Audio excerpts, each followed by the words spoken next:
You said that there was direct evidence of the fact that Donald Trump colluded with Russia back in 2016. Well, if you read the Mueller report, he makes clear, even in the first few pages of the report, that he states no conclusion on whether Donald Trump and his campaign colluded with the Russians.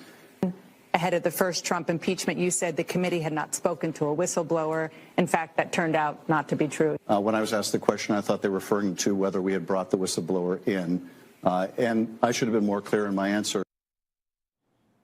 Oh, he so easily lies to the American people, and CNN so easily allows it to happen. This is exactly why Americans have lost their trust in the government, and I agree with the majority of people. The #1 issue in this country is our own government. Every other problem on that poll stems from government policies, inflation, immigration, crime, the economy. The Biden administration loves to say we must address those root causes. Well, the American people have spoken, and the root cause, it's right here. It's the swamp, and it needs to be drained.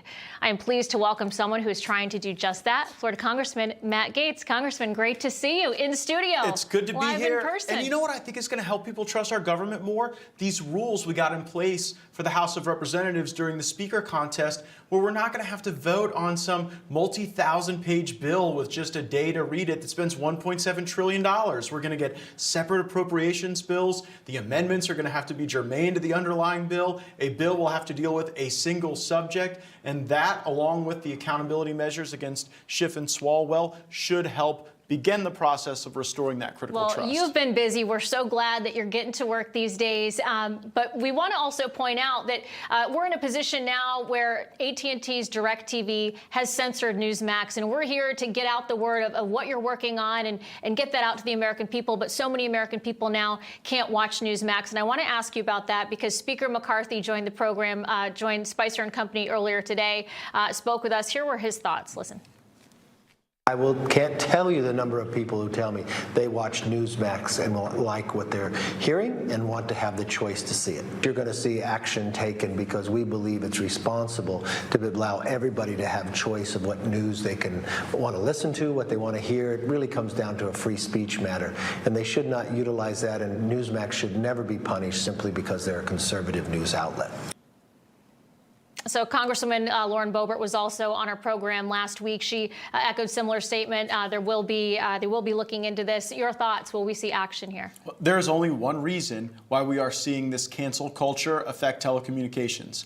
And it's because they don't like what you have to say. It's not a business case. It's not some sort of entrepreneurial play. It is content-based censorship, and we need a multi-vector attack on this. The Antitrust Division of the Department of Justice should be looking into this. The FCC should open an investigation into this, and of course, the United States Congress should speak loudly about such an infringement of the rights of Americans to be able to use just their basic access to the digital world and to the telecom world to obtain diverse viewpoints.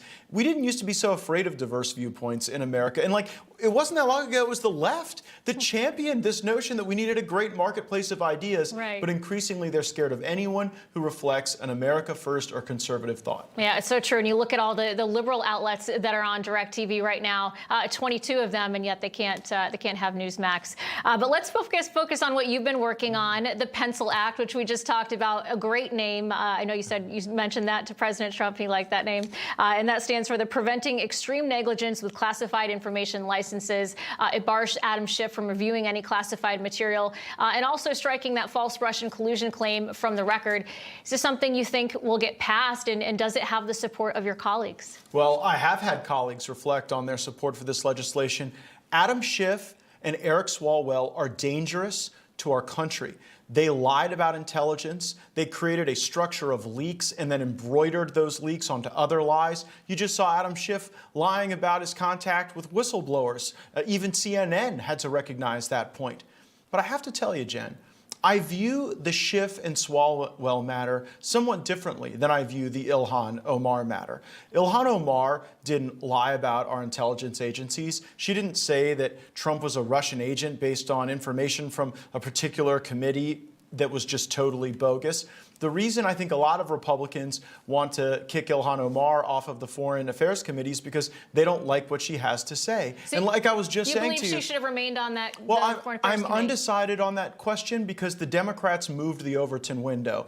And I do believe Speaker McCarthy deserves deference, and so I want to hear him out. But I am undecided as of tonight as to whether or not I would vote to remove Ilhan Omar from the Foreign Affairs Committee, because it's one thing to do dangerous things to the country with intelligence. It's quite another to say, I don't like your viewpoint, and thus I want to remove you. I don't support that with DirecTV and Newsmax. I didn't support it when it was directed at my friend and colleague Marjorie Taylor Greene, and it makes me uncomfortable that the case against Ilhan Omar, isn't being subjected to any due process. Right? If they think that she's brought discredit on the House, there is actually a House rule where there can be an ethics investigation and there can be a resolution with due process.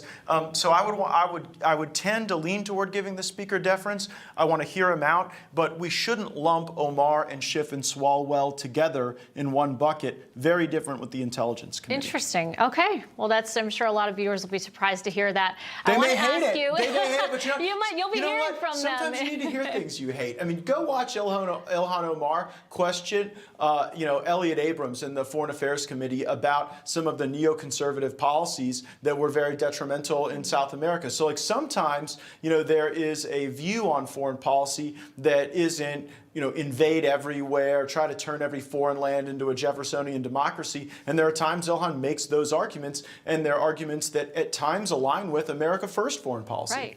Well, I want to ask you, because we only have about a minute left, but you wrote an op-ed for the Washington Examiner. It's titled, "The $90 million Howard University Contract Shows the Pentagon Prioritizes Wokeism After All." It's all about the leadership within the Defense Department, specifically Secretary Lloyd Austin, who obviously can't seem to figure out the disastrous Afghanistan withdrawal, why it happened, because he's really too busy pandering to liberals and awarding an HBCU with a $90 million research contract, which is based on race.